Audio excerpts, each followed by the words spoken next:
but that's fine. It's not recording. I just like to start shit. And am I good like this? Yeah, you're good. Okay. Once we start streaming, it'll look a little. Hold on, let me see. That one's a little big. Boom. Boom. Got you. Turn so you're squared. Okay. Come this way a little bit. Right there. There you go. And make sure you're talking into the mic when you do when you're good. Okay. Yep. There you go. Boom. Okay, we're good. Yeah. So we're recording here. I'm gonna start streaming in 3 minutes. But right now I'm just recording. Because I'm not allowed to play music in the background. Because if I do, it'll cut me off. Okay. That music's been licensed. You can't use it. And how are you gonna start? So you'll see, like, so I do a 5-minute open banter where we're just talking. Okay. How's your week going? Blah blah blah. Then I'd be like, hey. Hey, you said give it up for me. All right, we're gonna keep the show going. This next comic is very funny. Good for Mr. Direct. Make a pass. Hell yeah. Give it up for him. Ladies and gentlemen, you're gonna have to put your hands together. The fuck you mean there's another one? Holy shit, there's another guy on stage that wants to tell us jokes that we paid for. Get the fuck up and let me do my job. How the fuck y'all doing? So I'll just put it in now. So it's just basically, you'll know, because when I cue you, I'll be like, all right, we're live. That's it. Okay. And so, and it's crazy. I'll be honest with you. I admit I have dated way more white women than I have anyone, right? And it's funny how my dating pool dried up the minute I became the pro black guy. Interesting. Like my dating, because you weren't I wasn't the safe black guy. Yeah. I wasn't the safe black guy anymore. And it's funny though, living in Minnesota, my dating pool would be wide open again. Which I think I experienced more racism in Minnesota than I did here. But here, I'm from here, and there's such a low level of accepted racism that people won't speak on. You know what I mean? Yeah. And I remember, oh my God, I was having a conversation one night out, and this woman said, "It's you black people that keep racism alive." Oh my God. Now, excuse my French. Wow. This is a white woman, and I always say this. This is the craziest part about white women that I love to say. You love nothing but black dick and Spanish dick when you were in high school and college. When it was time to get married, you knew you couldn't bring a black guy, Spanish guy home. So you found the most tolerable white guy you could find and said, I'll make it work. You had your 2.3 kids, you got your dog, your white picket fence. Then after about 10, 15 years, you find out he wasn't but a piece of shit, right? So you divorced him. You ain't gonna have no more kids because you're working and you don't want to go through the experience anymore, right? But now the only thing you messing with is black dudes, right? Yep. It's what I grew up around here, right? And why are they like that now? Because now, what is your mom and dad gonna say to you? You forgot. Hey, you said give it up for me. All right, we're gonna keep the show going. This next comic is very funny. Good for Mr. Direct. Make a pass. Hell yeah. Give it up for him.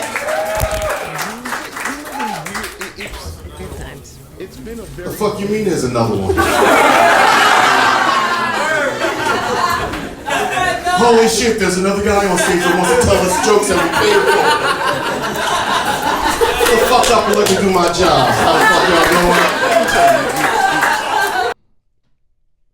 It's crazy how you could look at the world the way you look at it, but then at the same time, and I believe, I always say I live in such a great community though. It's a catch-22. I know what I have to deal with, but I love living here because I'm an hour out of the city. I'm an hour away from the beach. Right. I'm an hour away from farmland. I'm an hour and a half, 2 hours max to go skiing. We have it all right here. I have, and like everyone's like, oh my God, like I want to travel, but if I had the money, I would just keep an apartment here, put it in a business name and write it off. Like, oh, this is just business. Just so when I come here and I got a podcast, that's it. I know I want to travel, but I also like, this is Americana. Mm-hmm. This is Leave It to Beaver. Mm-hmm. It's weird. I told people this, and I told somebody this last night. I was just like, Scotch Plains is Leave It to Beaver era. And they're like, what? And I go, yeah. Take a ride through Scotch Plains. Leave It to Beaver. It's Leave It to Beaver. Yeah. And I don't care if it's a black neighborhood or a white neighborhood. It's literally Leave It to Beaver. And they looked at me and they're like, wow, I never thought about it like that. And I said, but it is. Hey, guys, some of you guys are listening right now. We appreciate you so much. We are Self-Help for Assholes. My host is in the Adirondacks, so we have somebody else sitting in with her. You guys, I'm not going to tell you who it is until we go live and you can see our faces. But this is what we're doing today. We are going to have a discussion over DEI with somebody who actually, I like her soul because her soul is like mine. We are not going to do bullet points to make you feel soft and fluffy and feel nice about, I've done my part. I had the conversation with this old lady.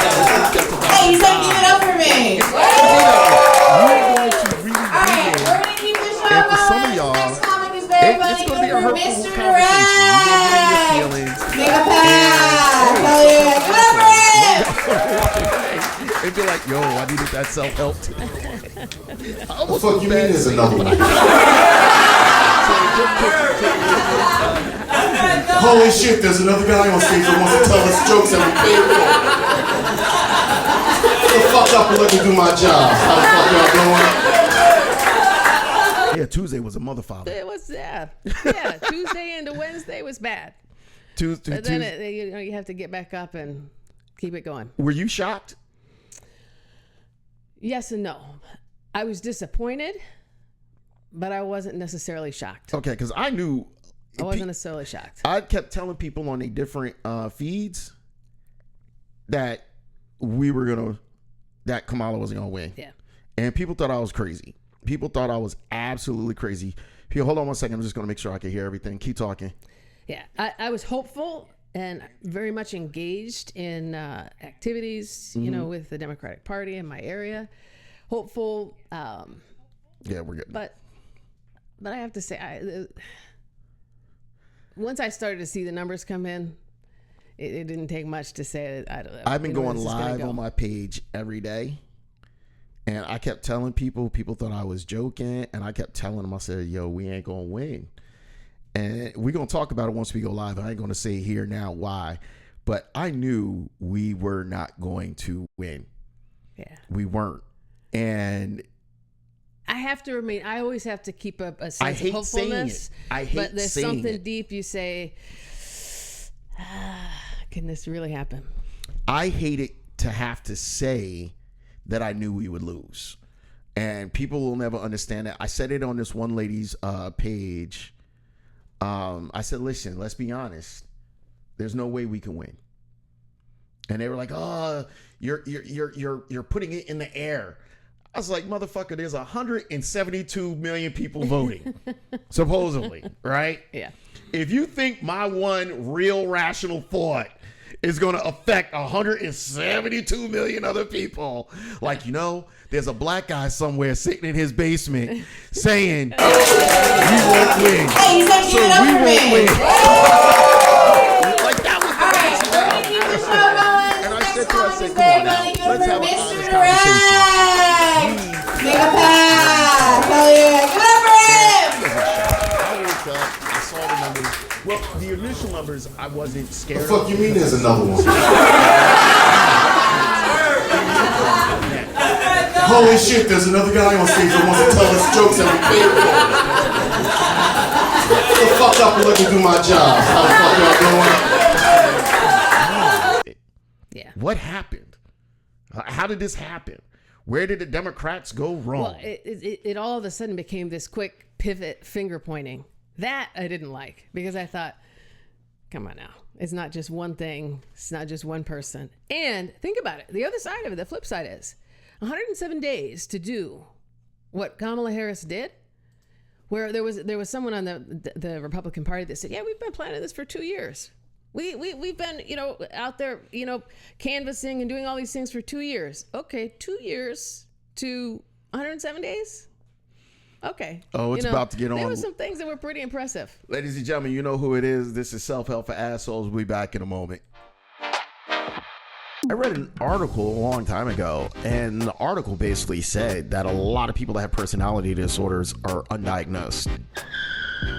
Maybe that if people have cognitive empathy. I'm Marklin Johnson. I'm Tammy Spiewak. And this is Self-Help for Assholes. Why do you always linger on that? You gotta be with me on that. For Assholes. So it's I'm Marklin Johnson. I'm Tammy Spiewak. And this is Self-Help for Assholes.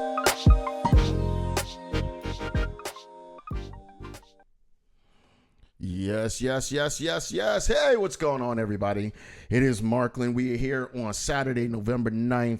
And as y'all can see, I have my technical special guest co-host tonight, or today rather, sorry, Marla Corson. Is Corson? Corson. Yep. I said it the right way. See, I'm so busy hosting shows and mispronouncing people's names that I don't know if I'm saying the name the right way anymore. I said somebody's name and they were like, that's not how you say it.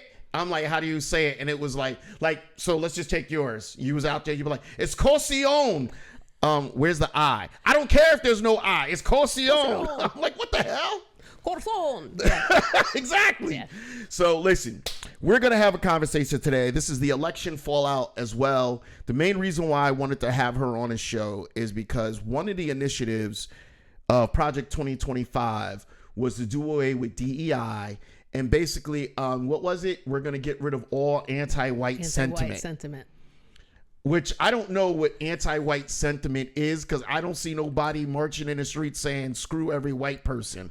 What I have seen since he won, and this is going back to 2016, a lot of white people literally getting in the faces of black people and challenging them to hit them. Like, now I got the complexion of protection, which they've always had, but now I get to talk to you like I want to. Mm-hmm.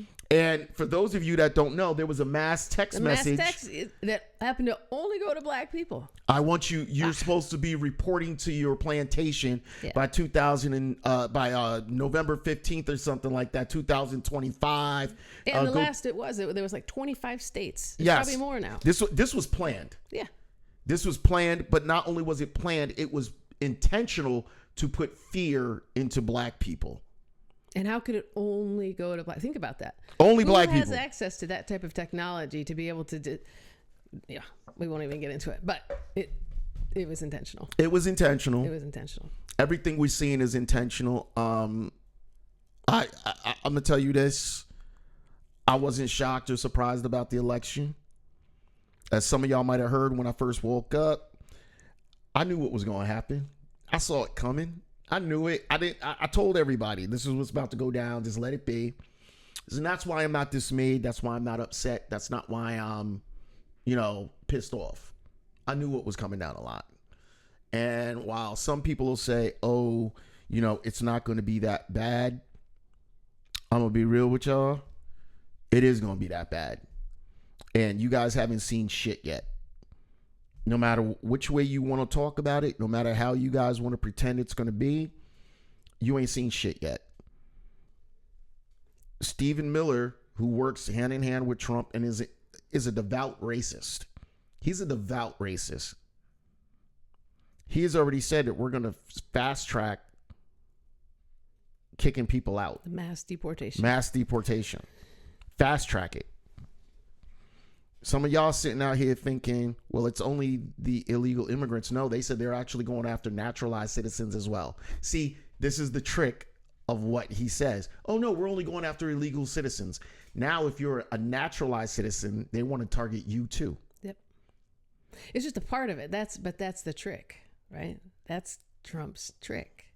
He just says part of it, grabs people. And if you don't go deeper, you won't hear or understand the rest. Tell them why you're mad, son. Tell them why you're mad. That's how I say that all the time. Tell them why you're mad, son. Tell them why you're mad.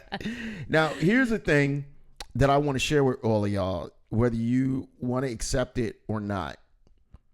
The new reality is that all the people that elected Donald Trump have basically said they're okay with what he's going to do. And I'm going to tell y'all this once. I'm going to tell y'all this twice. I'm going to tell y'all 50 million times. America hates women, and America hates black women especially. It might be a hard pill for some of y'all to swallow. And the reason why I believe it is because there's no way the Democratic Party, and I believe this, Democratic Party knew she wasn't going to win. I believe they were playing in our face. You said 2 years, but he's been campaigning for 10 years. Yeah. He had 10 years to create a message and stick to that message. And not just a message, a mechanism to drive the message. And that's even more powerful. Even after Fox News was caught lying about the Dominion servers and had to pay up $787 million, they were still the voice of Donald Trump. Every lie, every maybe, everything. And some of y'all are going to say, wow, Marklin, you sound very subtle. You don't sound very, upset. I'm not upset because I saw it coming. So today, we're going to talk about the aspect of DEI, diversity, equity, and inclusion. Marla is a consultant for it, and here's her webpage. I want you guys to take a look at it real quick. Here is her webpage. You guys can take a look, and you can see what she is. She is a consultant. You can see all the information, keynote speaking, impact, key learning objectives. It's a great website. A little bit later, we're going to play one of her videos that she has, but we're going to discuss it. We're going to discuss what it is, because Tammy and I have done this before, but I wanted a real person that discusses it openly. And the reason why I wanted here, she discusses DEI the way I want to discuss it. It's not bullet point and fluffy. It's impactful. It's real world conversation that's going to, if you are not willing to challenge yourself and get hurt, you ain't going to grow. Right. And we need to create an atmosphere where people are willing to say, I'm willing to get hurt. I'm willing to do the work and learn. I'm willing to do the work and understand that I'm part of the problem. Would you agree? 100%. 100%. And in that conversation, I want some of y'all to understand something. Diversity, equity, and inclusion is not about objectifying white people and pointing a finger at white people. It's about everybody in that environment discussing their bias, their prejudice, and their bigotry. Now, when I say that, understand, if you hire a black person and the black person's got an attitude with white people, but they're still doing a job, they need to hear the conversation just the same, because you're bringing your bias, your prejudice, and your bigotry to the workplace, right, and you're making it uncomfortable for the white person to do their job just because they're white. However, the direct impact of DEI is that a lot of white people have used corporate America as their safe playing ground, where they believed, I can't be that mean to black people outside of corporate America anymore, but I can make their lives very uncomfortable. Now, for some of you, we're going to say, how is that? And I want you to correct me if I'm wrong. When Donald Trump was elected the first time, black employment in corporate America dropped. It's a key factor, y'all. Why? Because a lot of managers felt we don't need to hire black people anymore because we got a guy in office who doesn't care. Donald Trump also got rid of the office that investigates civil rights violations. Donald Trump also told every company that gets government funding, you will not get government funding if you do any DEI initiatives. These are all facts, people. You go look it up. Mm-hmm. Donald Trump also introduced, I believe, and I could be wrong, he introduced, oh my God, it's slipping my brain. I apologize. Oh, first of all, the amount of black CEOs that were in corporate America was under 1%. It dropped even lower to a lower number because they were no longer looking for it. Now, I'm going to say this, and if it sounds like I'm skipping, I'm prowling. People say that DEI stands for didn't earn it. I'm going to tell y'all a different tale of didn't earn it. Most black people in executive management and CEOs that have been hired in those positions, generally speaking, are usually overqualified than their white counterparts. Over-earned it. Overqualified. I'm going to say this to you again. Overqualified. They're not hiring Jerome sitting on a street corner hustling crack. And I hate to use that analogy, but they're not hiring Jerome that sat on a street corner hustling crack for 20 years and said, you seem like you're a great CEO. You've been hustling this crack for a while. Why don't we put you in charge of a Fortune 500 company? They're not doing that. They're hiring these people who have worked in corporate, got their master's, got their doctorate, got their master's of education, got their master's of whatever marketing. These guys have all been overachievers, and their white counterparts, they've worked in the area for 20 years. They got a master's degree, maybe. But they've worked here for 20 years. They earned it, right? Mm-hmm. So when you guys say didn't earn it, what you really mean is, damn it, the black people are getting one up on us. It doesn't sound the same, but it's the same. It's like, damn it, they're outperforming us in something that now we can't deny them because now they're overqualified and we're underqualified. That's what DEI is finding qualified candidates, qualified students, and creating a pipeline of employment, a pipeline of intelligence, a pipeline of people. And most companies that have done this have profited. Yeah, the stats show that as well. They profited off of this. They didn't go down, you know? And the anti-DEI sentiment, which I was looking up the other day, the anti is it makes white people feel uncomfortable. Now, I've been talking a lot.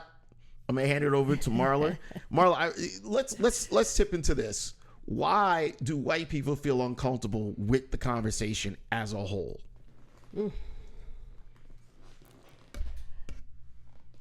know, I think it's a lot of people feel uncomfortable with it because they've never really had to confront it and confront what their individual biases are. And that's it. You have to confront it. I have to confront it. You have to, we all do. But I think that, you know, being a black woman, I've had to learn that a lot sooner than, say, a lot of my white colleagues. And it's a challenge. But that's the very reason why people like myself, like Marla, why we do what we do, and why I have shifted over into speaking and consulting on this, is to actually teach people, how do you have those conversations? How do you get through that fear? It's not that you get rid of the fear, you get through the fear. How do you embrace that? How do you have a real conversation, which may end up in tears, which may end up people getting angry, somebody having to leave the room for a minute, somebody have, you know, all those real emotions. How do you actually get that? And to me, as a leader in organizations, that's what I've always strived to do, is to actually teach people how to do that, encourage that, facilitate that. So that's not a playbook of, you know, that do these DEI check. No, that is about starting with, let's have the real conversations, put it all out on the table. How do we really feel about that? How does that really impact you? And then that others learn from each other. Wow, I didn't know that it impacted others that way. So that's, you know, but why do people have that fear? I don't think they've ever even sometimes needed to have the conversation, right? It's been my life of having that and being in predominantly white organizations and white communities. I love that you said that. Let's circle back to that one thing, because I love what you said with that. It's a conversation that we as black people, and you're not just black, you're white and black. Yes. But you're black presenting the minute you walk through a door. Right. Your name doesn't say black presenting, but the minute you walk through the door, like, oh, we got a sister up in this motherfucker. Yeah. And that's probably actually helped me in some cases. Yes. Because you know what? Like they're like, whoa, you know, we get this on one hand, but we don't have to deal with it. And that's a whole other problem, right? 100%. That's a whole other problem that we talked about. If you're not black enough, if you're not white enough. So there's a lot to that. Lots to unpack there. I want to say this because it's just popped in my head about the black and white. I had some guy last night say, yesterday at a mic, he goes, nobody knows who Kamala is. She speaks different to each crowd. Every time she goes in front of the audience, she speaks in front of a different crowd. And this was a black guy from Brooklyn that said this. His name is Streets. Funny guy. And I said, brother, this is what black people been doing since the dawn of time in this country. Yeah. Like, and this is going to ruffle some feathers. There are black men that I walk in front of and I'm dropping N-bombs like it ain't going out of style because that's how we communicate with each other. Mm-hmm. There are also audiences that if they heard me drop the N-word, they'd be like, since when you started using the N-word? Because I've never used that vernacular with them. Right. So it's code switching. Yep. Black people do better at code switching than white people because white people don't have to code switch. Right. Black people have to code switch. Mm-hmm. And the code switching is when I'm amongst my own, I speak a certain way.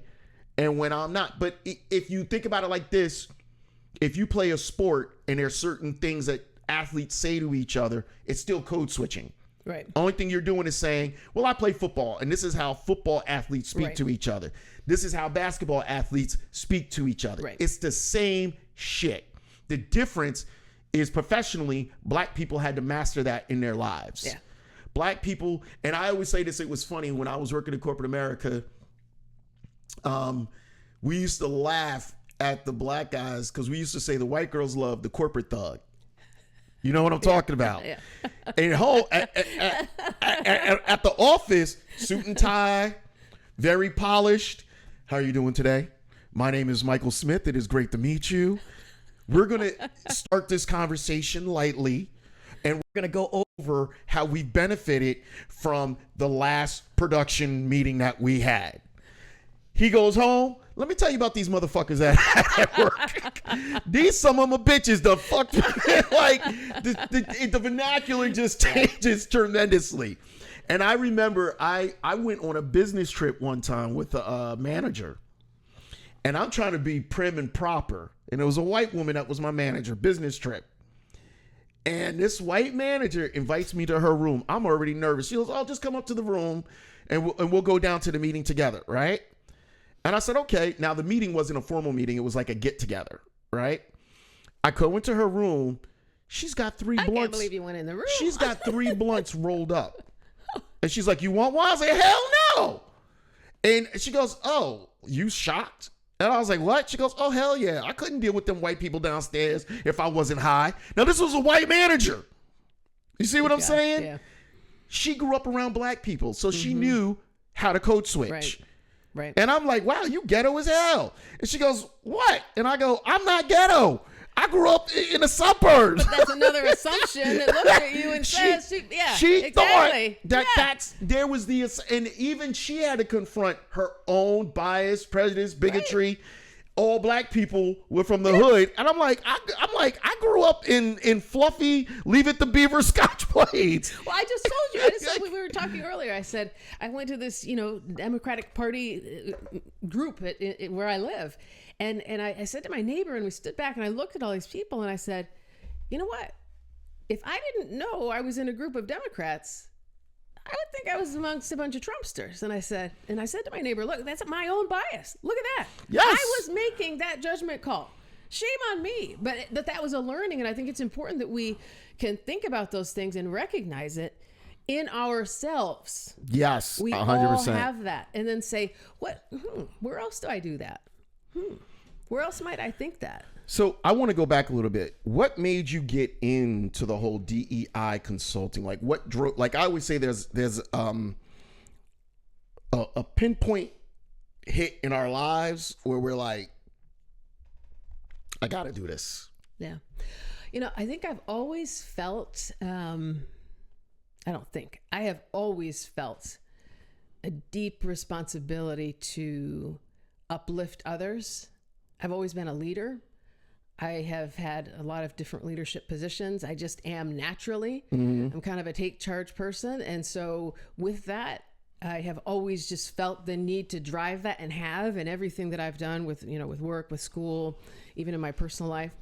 But I think that, and I'm a safety professional, but the last 20 years, so I actually consult in that as well. But in that role, leading the largest organization, like 350, safety professionals, 3,500 safety professionals, and being responsible for nearly 800,000 associates, you learn really quickly that you need all types. You need everyone, right? And so I had to drive that change. I had to establish representation across every level of the organization so that we could actually show that we actually could see and understand and represent people who that you could connect, right? Connect with someone that looks like you, speaks like you, dresses like you, has the same beliefs as you, all of those things. And so I drove that, and I had such great joy in that. And I think that's where I felt most fulfilled. So you ask, why did I decide to go into this on my own? One, I want to be able to speak freely, number one, and not have to have everything approved by, legal, HR, and all of those things. But I also want to use the things that I have learned that I know work in an organization. And it is not your typical DEI training playbook. I don't do that kind of thing, but I will teach you, how do you change? How do you have real conversations? And not to interrupt you, but change is the hardest thing in everybody's life. It's the hardest thing. But the how do you do it? How can you do it? And I want to share with people how I've done that in multiple places, multiple situations and scenarios, and delivered real tangible results. Yes. I'm talking real results, not fake stuff, not just check the box stuff, but real tangible results that people step back and say, wow, I never thought we could do that. What's funny that you said that? I remember when I was consulting with a woman who, was a great woman, and I wanted to public speak, and she said, Marklin, you got to realize you're just there to check a box. And in a way, it was disheartening because I'm like, I don't want to check a box. If I'm in a room, so last night I did a comedy show, right? And it was amazing to sit there and have 50, 60 people all laughing to every comic. And the one comic was a white guy who sounded black. His name is Barry Ribs. And he was not offensive, but you could tell he's used to being in black rooms. The way his style was, you could tell he was just at one point he said, "You can kiss my black ass," right? Yeah, he did. He's like, if you don't like it, you can kiss my black ass. Shock. And then the headliner, G.L. Douglas, sounded more white and more clean and polished than he did. But my point is, seeing everybody in that room at the same time learn to laugh together, it was like I made an impact on their life. So if I'm going to go speak and I'm going to do diversity, equity, and inclusion, I want to know maybe if there's 50 people, 10 people got something from this. Right. I don't expect all 50, Yeah. but 10 people, it wasn't checking a box. It was, I looked in the mirror and I have to realize this is where it is. This is the reality that it is. So I like what you say. It's the raw conversation. And it's even just one person. So I'll take you back to when I worked at another organization, and it was the last formal DEI training that I ever took, and I swore I'd never do one again, and they could even fire me no matter where I worked. I wasn't going to do it. But I sat in a room, and I looked around, and I thought, out of maybe 100 people, managers, it's the only black person in the room. And the DEI trainer had a board, something on a board up front, and they had pictures, and they said, "Well, what do you see?" It was a black man. Like, yeah. Not one person spoke. And I'm looking around, I'm thinking, look, if any of us were sitting here, that's a black man. If you were to describe me, who's that? Who's Marla? You'd say, this is a black woman sitting there, with the blonde hair. That's how you would describe me. And I was so frustrated with this instructor. I said, and I went up to her afterwards. Like, why didn't you just stop right there and say, this is our problem? Because none of you in this room can say, that's a black man. When in any other environment, take us out of there, you'd say the exact same thing. And that's a moment that's pivotal. I just so vividly remember that and thought, I'm never going to do this again. Because that is not, she had the opportunity right then. So she impacted me. She impacted me, maybe just one person, but that has driven me forward of, I'm never going to be in an environment again where you have that level of just kind of stupidity. But it's a mistrust as well. Why aren't you creating an environment where people can say, yes, that's a black man? Don't y'all think that? Yeah, everybody's thinking it. Okay, then let's just say it. Put it out there. And you got to get to that point. Say the evil shit out loud. Yeah. It's how Donald Trump won.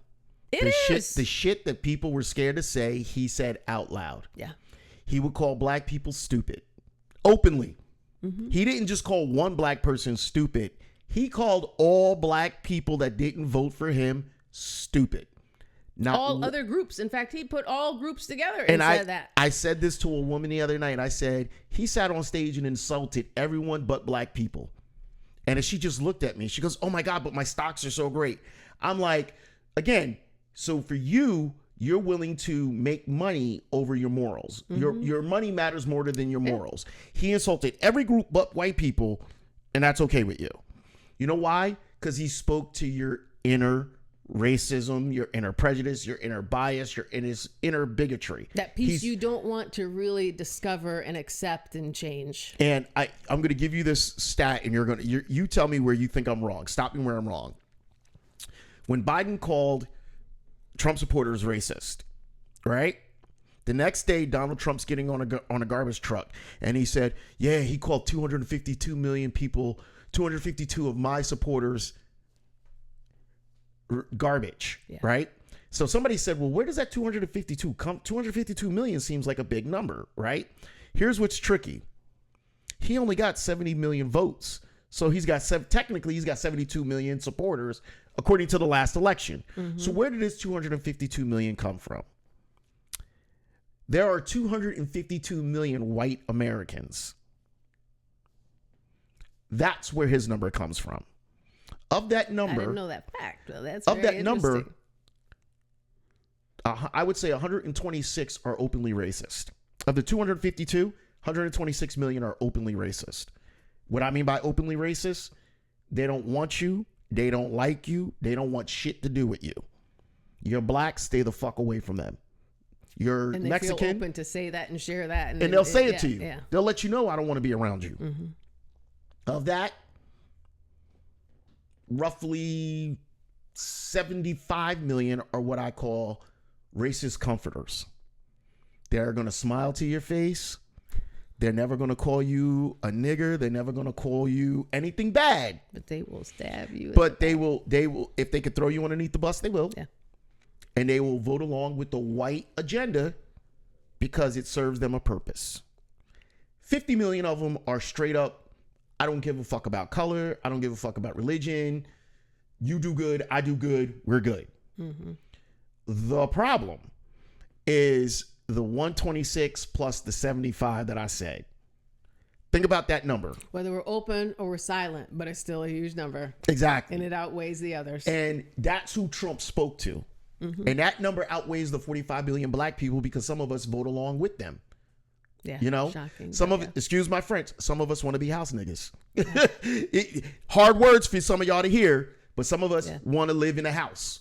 We don't want to be in a field. We want to be in a house. What did Harry Tubman say?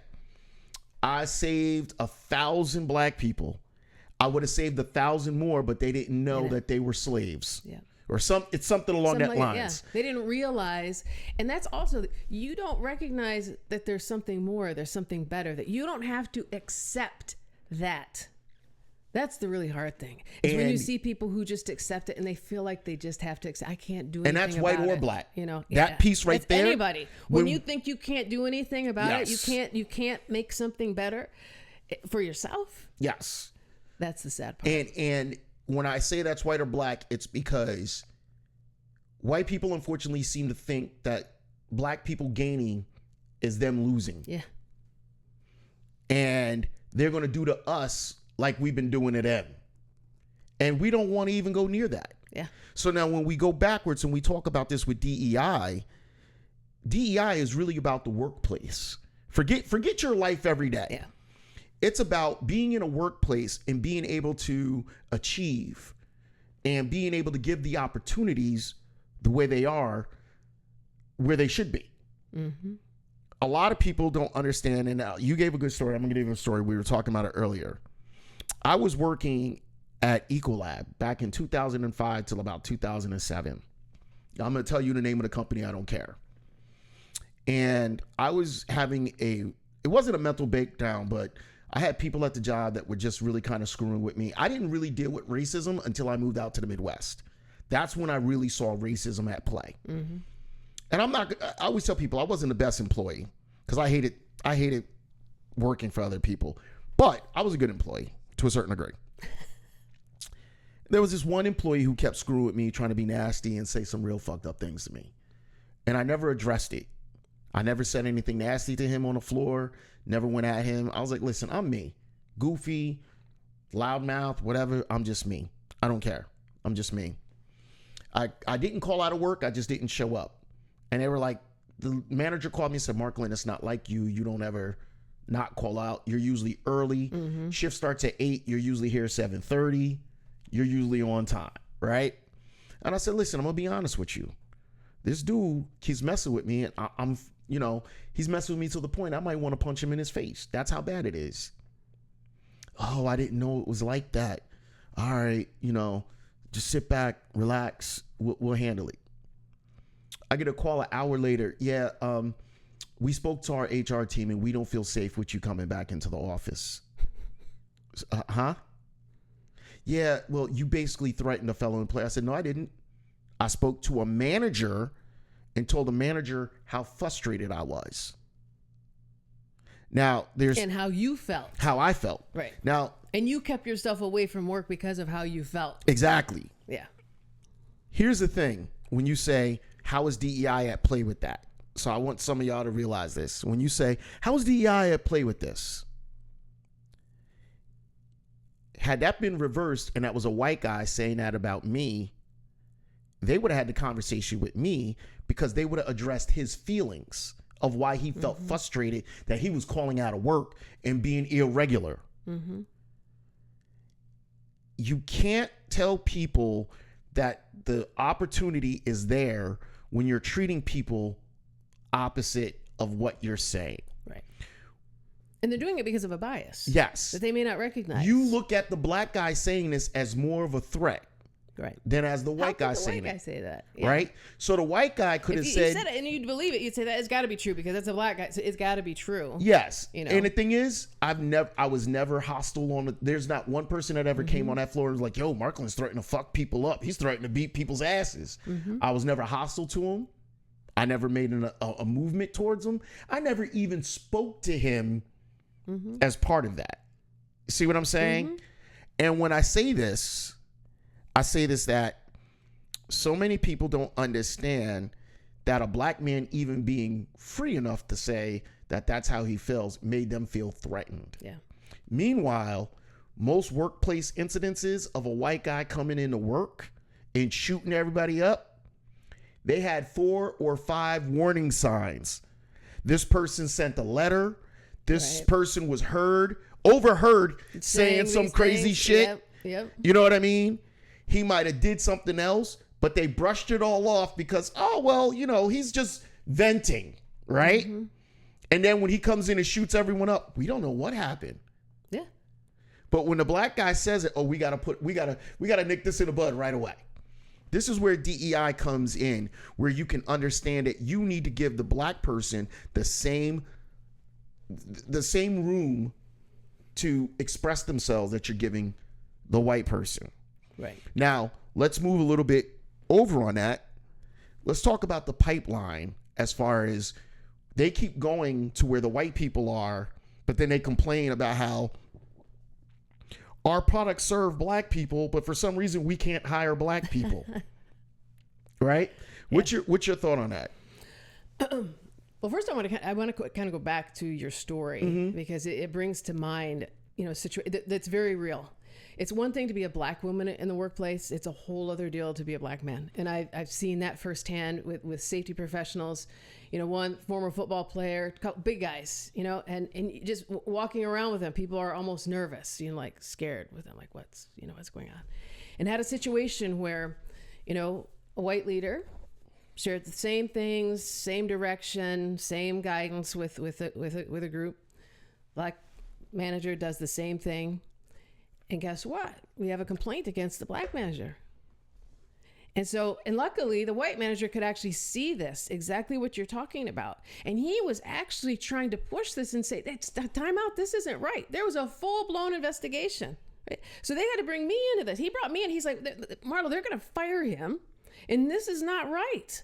This is not right. Kudos to the white manager for speaking up. He said, if I had done the same thing, it would be different. Right? But so I came in and I said, absolutely not. And gave them the reasons of why, and actually shared that if you really want to start doing some investigating, why don't you go investigate in this particular state where I can name you all the black people that have never made it out of that state with their job, right? There's something going on there, right? And so, but that's, so I think my point there is that as leaders, as DEI goes away in a formal sense, we as leaders, as individuals, have to take it upon ourselves to say, I will be that change. Well, I don't care whether you're the white man that I was talking about, the black man, or me as the black woman. You have to be that change. You have to drive that. And there is the pipeline. So being a safety professional, which is, the vast majority are white males. So there was the thought, how could we ever increase this? We can. We're going to widen the net. Right? You're not going to, and you don't, it doesn't mean that you lessen any qualifications, nothing, but you go after it in a different way. You change where you're looking for people. You expand the groups that you're talking to. If I'm hiring a chef, I don't go to the fire department. Right. Right. I hate to use that analogy, but right. I'm looking for a chef for this Michelin 5-star restaurant. Yes. I'm not going to the local firehouse down the street. Yes. I'm going to the cooking schools. I'm going to other places and offering like, hey, I like the way you cook. Yes. And the thing is, hey, we want more people of color here. So why aren't you going to the schools? Why are you not offering internships to the high school students in the black neighborhoods, which even let's say the top 1% of those schools, because some of the kids are like, I'm going to learn no matter what. Give them an opportunity to get a leg up. But you're going to go to the white schools and say, well, they're naturally going to be smarter. No. There's smart kids everywhere. Give them an opportunity. All sorts, all kinds of. I love that you said that. Them together. And I've made that happen. And so I know it can happen. And then what do? Then you help implement things to where you're even interviewing people. You'll see in the video that I share that it's a real profound question of how many times have you been interviewed by somebody that looks like you? I'm over 50 years old, and not one time have I ever been interviewed by anybody who looks like me. Once. Never. Once. I never have. And most of them have been men. General Mills, because they were trying to kill off the nepotism that they had there. Because General Mills was in the middle of Minneapolis, and it was, it's like the mob. You had to know somebody in order to get in. Right. And they were trying to kill off nepotism. So they said, we're trying to bring outside consultants in, and not consultants, but outside employees in. And I was like, okay, cool. And that's the first and last I had a black boss when I first started IT. I had 2 of them, but this is also New York, New Jersey. Yeah. So I didn't really consider it being interviewed by black bosses because they were just like everyday dudes shooting his shit. Yeah. You know what I mean? Like, hey, okay, can you do this? But you look. I've worked with the big companies. Now that I think about it, it was in Alcoa. Well, even in the Air Force, then Alcoa, then Nestle, and Amazon. So some pretty big companies. Never once. And I've been interviewed by more than that. Never once. So that's the other thing you change. You say, if you want people to come in and actually feel like they could belong, then as soon as you bring them in, that first interview has to be with people that actually look like them, that has something with them, whether it's a female, whether it's another veteran or whatever. Because when you bring a community together at work, your best bet is when they have some connection, some type of connection. So if I have that, okay. Just a little bit.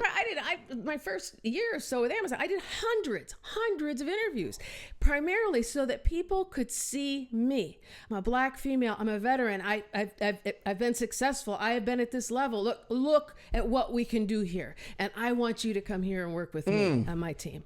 I think that's powerful. The most powerful thing is representation. Obama said it, and so did Kamala. It's representation. Yes.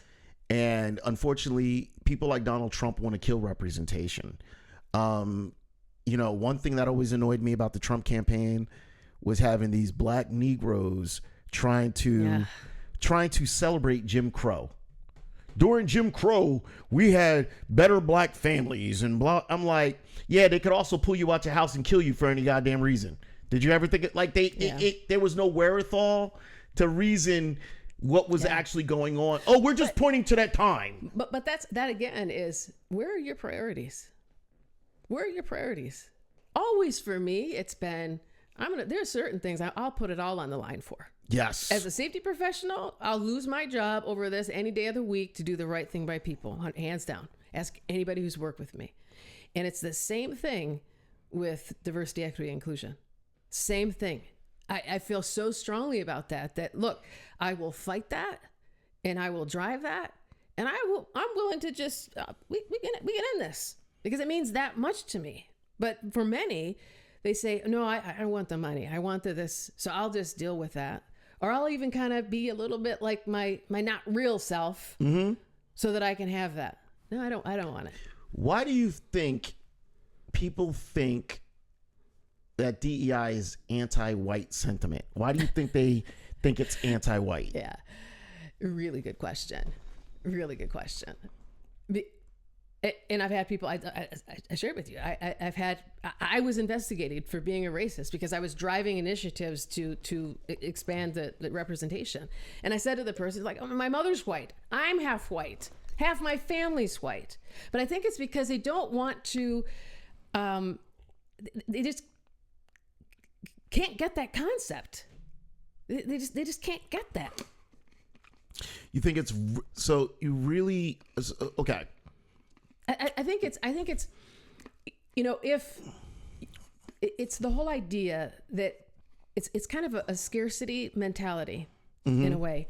If they have more, I'll have less. Right. So if anybody has more than me, I'll have less. Instead of the thought of, wow, if they have more and we're together, if this group has more and we work together, then we all have more.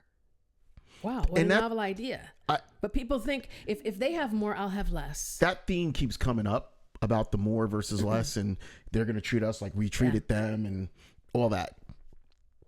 What I find astounding about this whole entire conversation is how whites are trying to victimize themselves in this situation. And I wrote about it in my book, shameless plug, but you guys know I got a book. How unfortunately whites think they know more about racism than the black people that experience it. Yeah. And when you point out to them that they don't know shit, they get upset. And the narrative is because they've been creating this false sense of superiority that they're smarter than us no matter what. Like, we don't know our experience.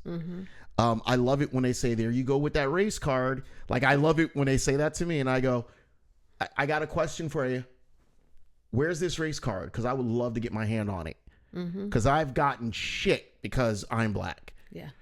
Like, or you've had to work harder. So I've always had to just work harder so to prove that I was never that, because I always was. I was that black person. I fit the description of what they needed to check the box to get an extra benefit or an extra bonus. Oh, have we hired a black person? Yep, check. Have we hired a woman? Check. Have we hired a woman over 40? Check. Have you hired a veteran? Check. So I really checked all the boxes. I'm a gold mine. But then with your peer group, you have to demonstrate that I am, well, and I was always, I've got to be better. I've got to be better. I've got to be better. Work twice as hard to be seen just the same. Yeah. Just the same. But people, that's what people don't understand. They'll never understand that I can't get that out of my system of that feeling. I can't change that. And also, when you walk into a room, you walk into a room, 50 engineers, and you just get this feeling. And you know it, that feeling. It doesn't happen all the time. You know that feeling. And I can't tell you exactly where it is, but I have that feeling. You tell me, any other person, how many white people have actually had that feeling that and that whether, and you are attuned to that. So wherever you go, you make sure you're paying attention to that feeling, because you don't know what's going to be around you, but when you feel that, You know exactly what it is. I've never. So I told this to. I was talking to a comic last night, and I said, I've worked many places. The only time I felt at home was being on stage. Even production, I feel okay doing production, but I've never felt at home in corporate America. In corporate America, I always felt like I was being watched. I felt like I could never be my natural self. And some people will always say, well, nobody can really be who they are. And I say, and to this I say, cool, you can't be who you want to be. But I would say 10% of this whole entire world needs to be in an environment where they need to feel like they can be who they are. Right. Because it's unnatural to them to not be who they are. Right. And when I say things, I don't ever say things to hurt. So I'll give you, for instance, last night, I said to a woman, I said, Fiona, you mean like Shrek? And I didn't mean it like you look like Shrek or you're ugly, but she got offended about it. And then she was like, oh. And I'm like, oh, what? She goes, well, most people say Princess Fiona.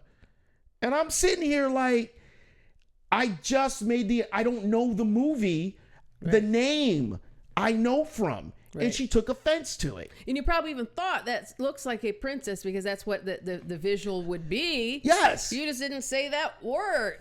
But the whole reality is like, even then, it's like I just couldn't be myself. Right. Because people want you to be what they want you to be. They want you to present how you want to present. I fell in love with comedy because comedy was the one area I could go on stage and be like, you're an asshole. And people would be like, oh my God, he called me an asshole. You know what I mean? But anywhere else. Oh, firing squad. I mean, literally. And it's weird. And I like, so one of the bits I run, I'm like, I don't care. And I told the guy a couple weeks ago, I said, introduce me as the angry black guy. Right? And he goes, what? And I go, introduce me as the angry black guy. So he introduces me, brings me up as the angry black guy. I'm like, you damn right. And I was like, you damn right, I'm an angry black guy. There's only 4 other black people in this damn room. Hey, white people. Top of my lungs, they started dying laughing. I was like, I don't trust y'all. Y'all gonna laugh for 5 seconds and walk out the room and be like, that was an angry black dude. Like, I know what you gonna do. Whole room's dying of laughter. The lady that helped me produce it, she goes, do you know why it's laugh? She goes, you know why that's funny? And I go, why? She goes, because it presents as angry black guy. The minute you talk about the things that you talk about, which are serious, with a humor twist, it presents like, and they're laughing because they're like, oh shit, angry black guy. It plays into their brain of what an angry black guy is. And she goes, and anyone that knows you knows you're not an angry black guy. And I was like, wow, it's weird that the only place I could be myself is up on stage and put humor behind the frustration. And it's, oh, hey, that's funny. Yeah. And because they know another side of you that they already, so they accept that. So then to put that into another workplace, like corporate America. If we had more people that could actually feel and be their authentic self 100%, think about how much more open everything would be. Because, I still believe that for the most part, most people are good. They are. I will say, you and I good. are agreeing upon that. Yeah. I think most people are good and they have good intentions. Yeah. And they get skewed in different things, but they have to learn. But they have to learn because they hear something like that and they know you and they say, oh, okay, this is okay. You think if that could expand the conversation, those are the things that need to happen for people to be able to learn and to grow. Yes. And that doesn't happen enough. It just doesn't. And it's squelched, and it's squelched in, and it's squelched in, like, trying to, take away, different books, trying to take away, the idea of having a diverse and equitable workplace. It gets erased. It does. has the risk. Let's do people this. Can change it though. That's the thing. Every leader can change it, and that's a fundamental belief I have. And that's the hope I have. Let's Leaders do this can real change it. quick. We're gonna go to your video. We're gonna play it. Guys, hang around. The video's gonna play. It's about an 11-minute video, maybe a little shorter. We're gonna play the video. You guys enjoy it. We're gonna take a quick break. We'll be back in a moment.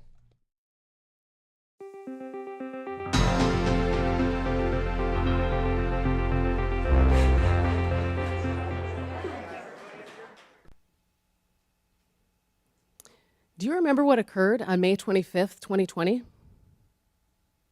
You know, some memories are etched in our minds, and we remember exactly where we were, exactly how we felt.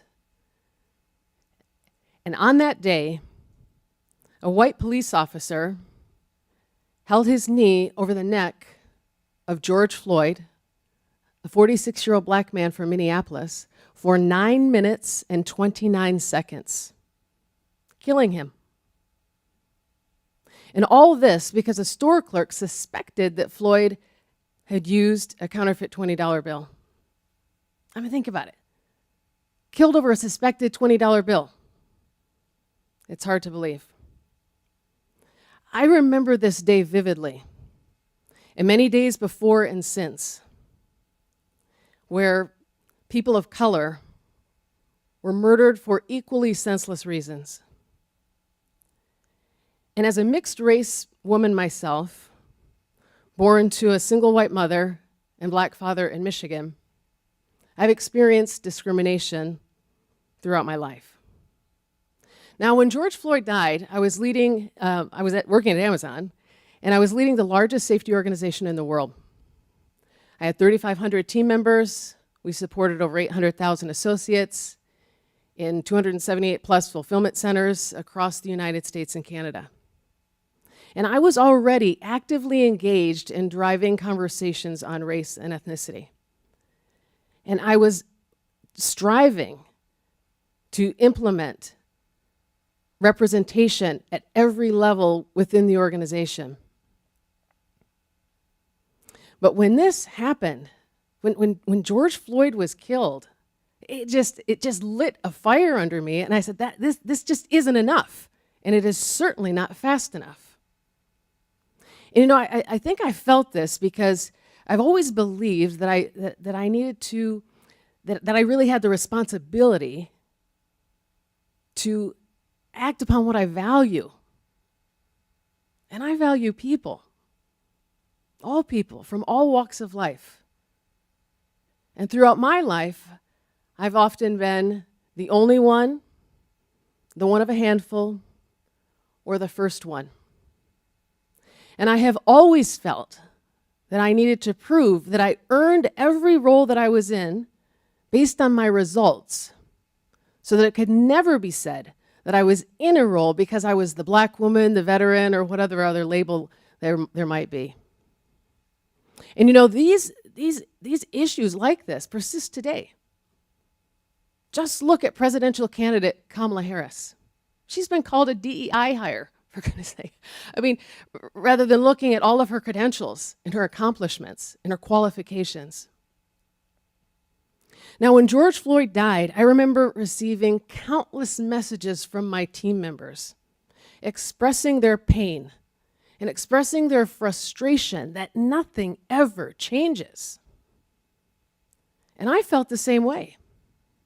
And I remember sending an email out, sharing with my team how I felt, encouraging them not to lose hope and to not be silent.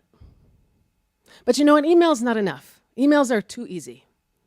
And they're often fraught with a thoughtless, thoughts and prayers. And who knows how many of the emails actually go unread. And so I remember I walked out on my patio and I was pacing around my pavilion, what I often did, when I was in deep thinking. And I thought, Marla, you've got to answer these cries and you have to do something. And I decided that I was going to take action. And I thought, what I do needs a title. And so I came up with #LeadersTakeAction. And I decided right then that I would take an entire day of work to focus just on doing. So I immediately called my human resources business partner, shared the plan, and we contacted over 40 leaders within our organization, inviting them to join this initiative. And we spoke with each one of them personally. Now, when we started this day of doing, we started it with reflection and then some profound questions. And the first question we asked was, how many times have you been interviewed by someone who looks like you? For me, it's still never. The next question was, how many teachers or professors have you had that looked like you? Gosh, K through PhD, and not one for me. The responses were profound, and they were eye-opening. And most of them were like mine, with the exception of a few that said, well, Marla, you actually interviewed me when I was joining Amazon. Well, we ended that day with creating a comprehensive diversity strategy detailing what we were going to do to change how we recruited, interviewed, hired, and developed diverse talent. We shared this white paper with the Vice President of Workplace Health and Safety for all of Amazon. And this paper became the foundation for the Workplace Health and Safety Organization's diversity strategy. And I'll never forget one conversation. I was all excited to go talk to the recruiters and share with them, look, this is what we've got as our goals for interviewing, recruiting. Look at what we're going to do. And then I said, and we need to actually track our, our contacts in our interviews. And one of them said, well, wait, Marla, we're going to have to lower our standards. What? I was shocked first, and then I was livid. And I said, absolutely not. We will never lower our standards. We will widen our net. And I said, you'll work differently. You'll leverage the hashtag Leaders Take Action team. And I shared with them that I would help them. That with my help, there was no doubt that this would happen. And I was excited, and I said to them, I said, you know what? By the end of the year, all other recruiting teams are going to come to you, and they're going to say, how did you do that? And they were skeptical. But I was determined. I even said, I will give you 10 diverse candidates from my own personal network, and I did that within 3 days. And we had other challenges.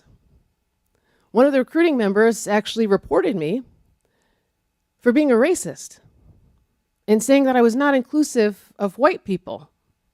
And I was like, you gotta be kidding me. My mother's white, half my family's white, and I'm half white. And so I restated all of everything that I had said before. And I also shared that was the exact reason that I always have my human resources business partner with me for any conversation like that, to prevent that very type of misinterpretation. Now, these actions that we took led to significant changes. We completely increased our talent pool, our diverse talent pool, and we did not lower a single standard. We ensured that every single interview had full representation. We increased the number of interviewers by leveraging the hashtag Leaders Take Action team. And most importantly, we changed the faces of our organization. And by the end of the year, the recruiting team had changed their practices, and they were proud to share what they had accomplished. And you know what? All the other recruiting teams came and said, how did you do that? Please show us how. Just like I said. And I have this deep belief within me that we can all make an impact, but it's a choice. It's not easy. Sometimes people will doubt you. Sometimes they'll misinterpret you. But you can't leave it there. You can't stop there. And I urge each of you here, dig deep inside yourself and ask, what do I stand for? Or what do you want to stand for? And then stand up and do something. And be that change that you want to see in the world, and teach others to do the same in the process. And driving change, diversity, and inclusion is not about just sending emails or making statements. It's about taking concrete actions. It's about expanding our networks, It's about being relentless for continuous progress. And what it's not about waiting for formal initiatives or permission. And my experience has shown me that when you commit to action, you can create ripples of change that extend far beyond your immediate sphere of influence. And you can inspire others, you can change systems, and ultimately, you can create a more inclusive environment for everyone. And now I've spoken to you for just around 9 minutes and 29 seconds. And I have a challenge for you.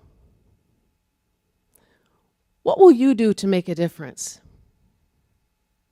How will you use your position, your influence, and your voice to make an impact? And please ask yourselves, if not me, who? And if not now, when? Thank you.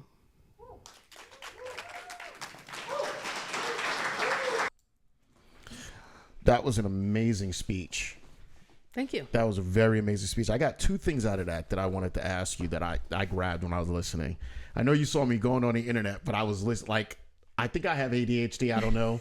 Like, I could do 20 things and still hear everything and be on point. Two things I got out of that. One, what happened with the racist? Do you know the person that reported you? I do. Okay. How did that conversation go afterwards when you had to go through it? They were moved. They were moved? I don't know if they moved themselves or they were moved, but the investigation found that it was unfounded. Okay. One. White person? And then, yes. Okay. Two, why do white people feel that you're lowering the standard to be in positions when, if you look at the average person that's put in any position, they're overqualified? Always. Like, literally, it's not even funny how overqualified the candidates are. And I remember, and I'm going to let you talk. I remember a woman that worked in HR at a big company said, when we get applications and it's mostly black people, we change the qualification standards because they don't want black people there. So if they say you need a year experience, they know the average black person might not have the year experience, but their qualifications are over the top. So they'll change the qualification so that it's less blacks and more whites that come in, right? So why do they feel like blacks are not qualified when they're getting these jobs? Why do they always feel like we're less qualified? It's got to be an exhausting question. That's a good question. I mean, honestly, I don't think I have an answer for it. But what I do think is that I don't even think this man, if we were to have this conversation again, I don't think he even understood two things about that. How offensive it was to me, personally. I'm leading the largest organization here. I am the most qualified. I'm certainly the most educated. So that's offensive to me, number one. And I'm a safety professional, certified safety professional. So that was offensive to me. Not even willing to check your credentials. I don't think he got that, right? Not even willing to give you credit for what you did. Exactly. And then two, to think that just because all you have seen is that we've hired, primarily black or white men. Because that's all you've seen. And so sometimes I think people, because that's all you've seen, you have these blinders on. And so here this woman's coming in and I get all excited and I get really loud, and all this kind of stuff. And they're, whoa, wait a second. And I think the other thing is I said, we're going to measure this. And why are we going to measure it? Because I have to prove this and we have to do it. So 100%. We're going to measure it. And then guess what? If you have to measure it, that means you're at risk, because what if you don't meet that? But what I was saying, though, is I'll help you. There's no way we won't meet this with me. But I think I don't even think he understood it enough to understand that what he said in the first place was offensive to me personally. And then second, that just because you have never seen it doesn't mean it doesn't exist, and doesn't mean it can't happen, and doesn't mean that we won't make it happen. 100%. I love that, and I love that you said we're using measurements, and then they started seeing. So DEI is such a loaded acronym now that they started saying the didn't earn it. Yeah. They when I realized that they were idiots, when that crash happened in Baltimore, and the mayor came out and spoke, and people started saying that he was a DEI hire, I was like, he was elected. Yeah, seriously? The level of stupidity, didn't earn it, DEI hire. He was elected. Yeah. Oh, Kamala didn't earn it. She was elected. Yeah. She went to school. Look at the come on. She went to law school. Yeah. She was elected. She has a more significant pedigree than nearly any of the presidents that I can think of in my lifetime. And it goes back to what you're saying. We have to be doubly as good to be seen, just as... To be seen. Just to be seen. Yeah. Just to be seen. Where do you feel we can go further in order to make that change within a corporation? Because one, it's a huge market. The conversation needs to be had. Mm-hmm. Two, how do we get companies to realize they need to have this? Because right now, companies are complaining. Like, it's weird. Companies are back rolling their whole DEI initiative, but they're also complaining that they can't get black employees to work for them. And it's like, why don't you read the data? Black employees don't feel safe in white environments anymore. They don't feel comfortable because they feel if they speak out 1 second, that they're going to be the ones to get fired. Yeah. They feel as if I come as my natural self, I'm going to get let go. Mm-hmm. So where do you feel like we're going to go with this? Because, we got a president who basically said, if we talk about slavery in his classrooms, they're not going to get government funding. And Texas already said that they weren't slaves. Texas said that they were migrant workers in the textbooks. Migrant workers. Yeah. Think about how many people really would fit into that category. So they don't even know what they're saying when they even put that in a book. If they really understood it, they'd say, wait a second. But how do I think that, how do I think we'll get past it? I think, and just like I said in the talk, I don't think this comes from kind of traditional DEI things. I don't think it will come from that. I truly believe, and this is what I want to do, is to teach people how to have conversations. And not all leaders will want to do this. Mm-hmm. But if you're going to teach people how to drive change, there'll be a handful that will they're never going to do it. Mm-hmm. But there will be some that will. And take that body of people and teach them how, and walk them through, and have them show success with them. Yes. And you have to show success in metrics. You can't just say, and there's ways to metricize this. This is a positive, right? This is a positive. And so you can actually use metrics to determine where you have biases. 100%. In a huge organization, you can say, why is it that in these 3,500 people, in this group with this leader, these people are all rated lower? Now let's go figure out what that problem is and change it. And so it's teaching people, how do I use data? How do I use information? And how do leaders do it? How do I do it as a leader? How do I have a conversation? And every leader is going to be a little bit different. You are, and that's okay. But how do you have that conversation? The biggest issue, and I honestly believe this is, first of all, and this is going to offend some people, stop putting white people in charge of DEI. They can't handle it. Because they're going to look for someone. They're not going to get to the real thing. They're going to hire someone that's going to give them a basically a very soft touched. Yeah. You're not the problem. It's just something we have to discuss to check the box. Yeah. That's number one. Number two, if you're hiring a black person to have the conversation, take the handcuffs off and let them really do the work. Yeah. I've seen a lot of black people admit, I was just hired because it looked good. But they didn't want me to do the work because every time I went to go do the work, whoa. Mm-hmm. One step too far, back it up a little bit. Mm-hmm. The conversation doesn't have to be hurtful, but it does need to be painful. Yeah. Hurtful and painful, two different things. Very different. Hurtful means there's an intentional piece that it's like, I want you to feel so much fucking pain that you're going to walk out and think that you're a piece of shit for the rest of your life. That's not it. Painful means I stumped my toe, but tomorrow it's going to feel better. And pain is sometimes a very good thing. It's how you learn. When you and I remember seeing this with my team, and we were intentional about having literally conversations on race and ethnicity.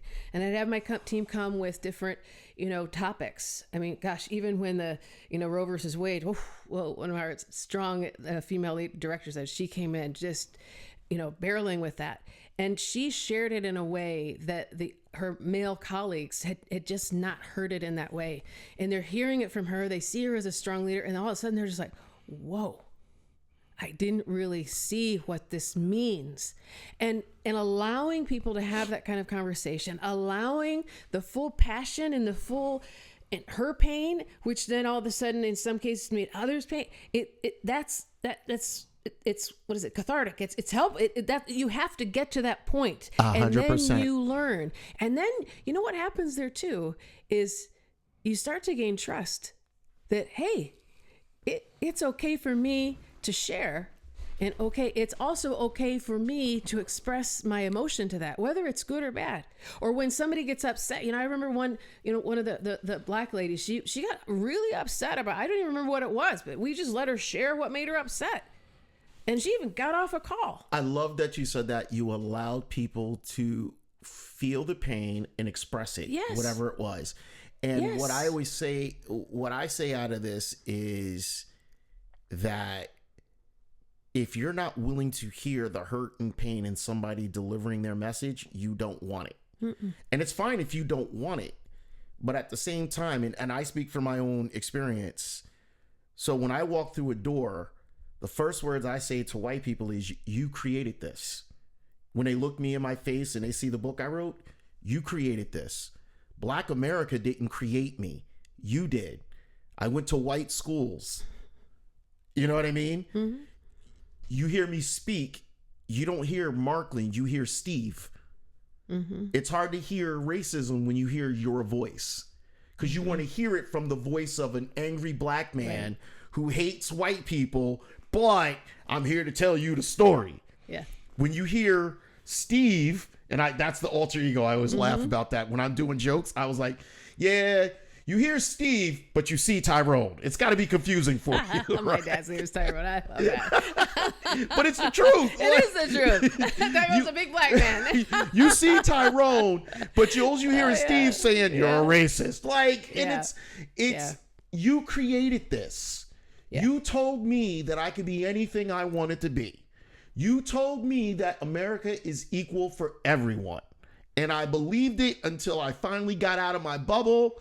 And what you told me was, you could be anything you want until you make the white people, feel uncomfortable. Yeah. Now I need you to shut the fuck up and know your place. You created it.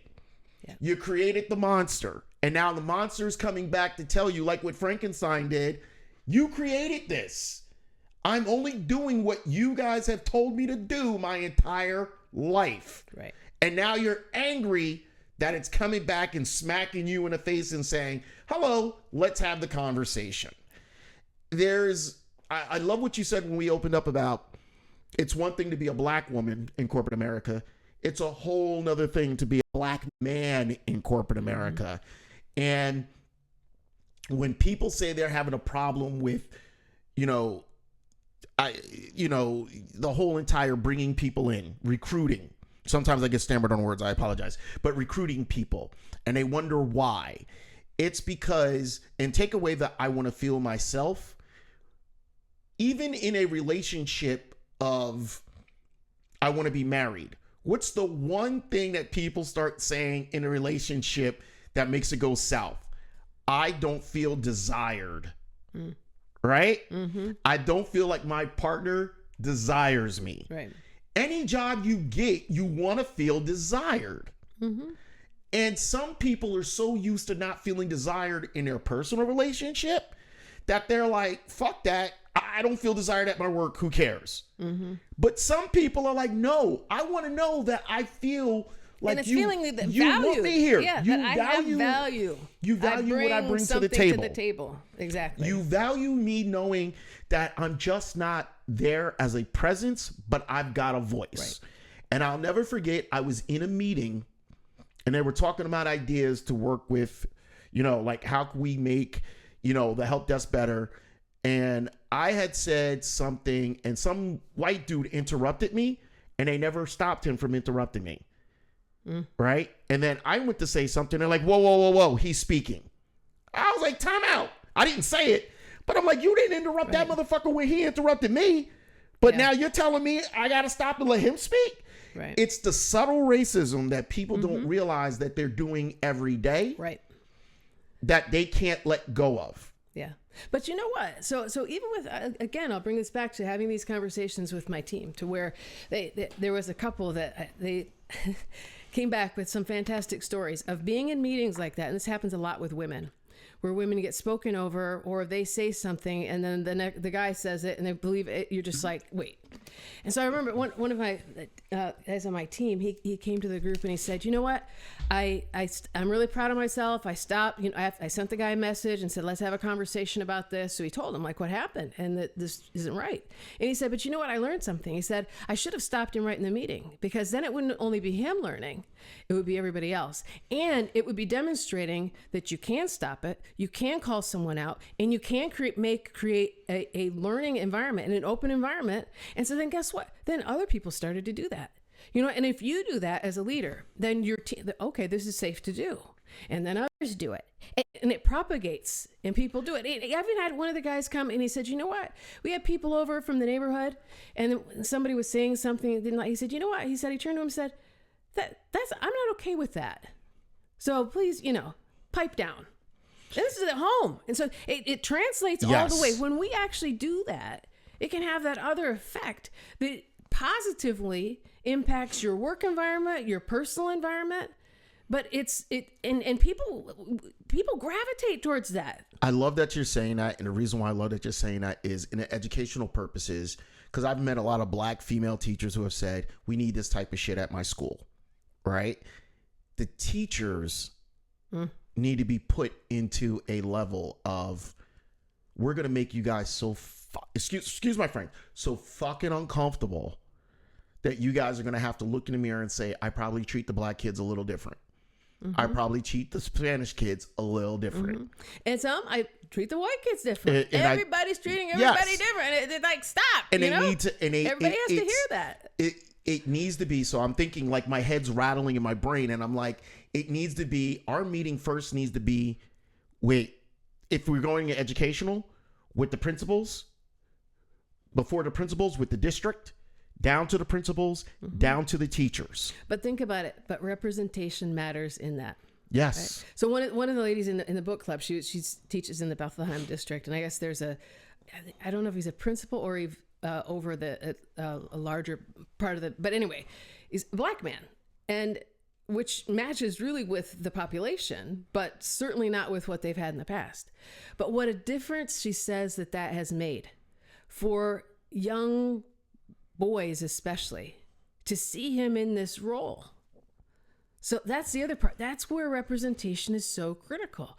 They can see that, like, oh my gosh, you know how many people I had say, Marla, if you can do that, I know I can do that. People have to see that. So to even have those types of conversations, you have to say, there's other pieces that I have to put in place. You have me wanting to go in front of my school board in like 2 months and say, hey, I did a symposium with you guys, but now this is the reality of what I saw by being just being a substitute in the system, right? This is what I've seen. And ready to approach them and say, listen, you've got guys who graduated from this school that said that they would never let their black boys come to this school because they don't like the way the black boys come out of the school.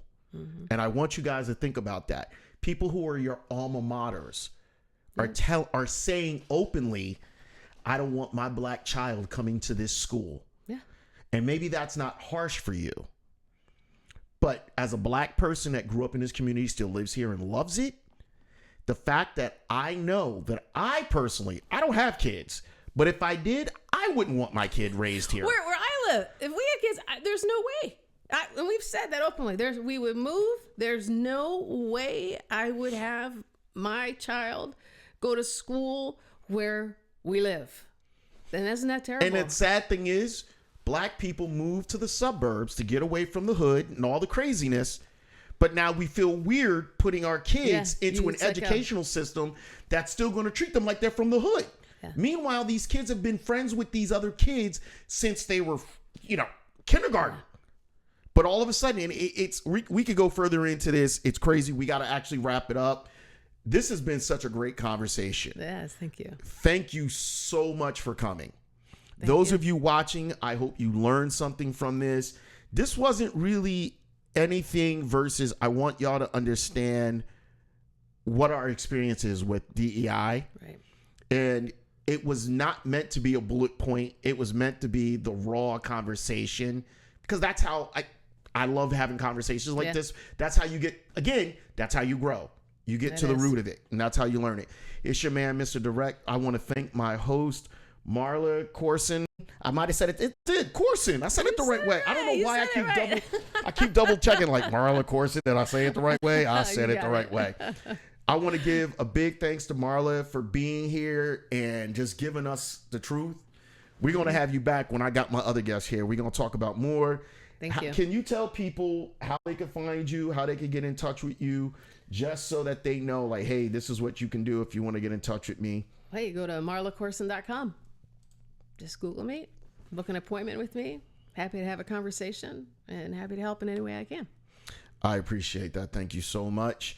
Ladies and gentlemen, you ain't got to go home, but you damn sure got to get the hell out of here. It's your man, Mr. Direct, doing what he does best. Having fun. No, Markland. I don't even know who I am today. This is just, I even had coffee and I'm forgetting. Listen, ladies and gentlemen, it's been Self-Help for Assholes. It's your man, Markland. We will see you later. Hey, you said give it up for me. All right, we're going to keep the show going. This next comic is very funny. Give it up for Mr. Direct. Make a pass. Hell yeah. Give it up for him.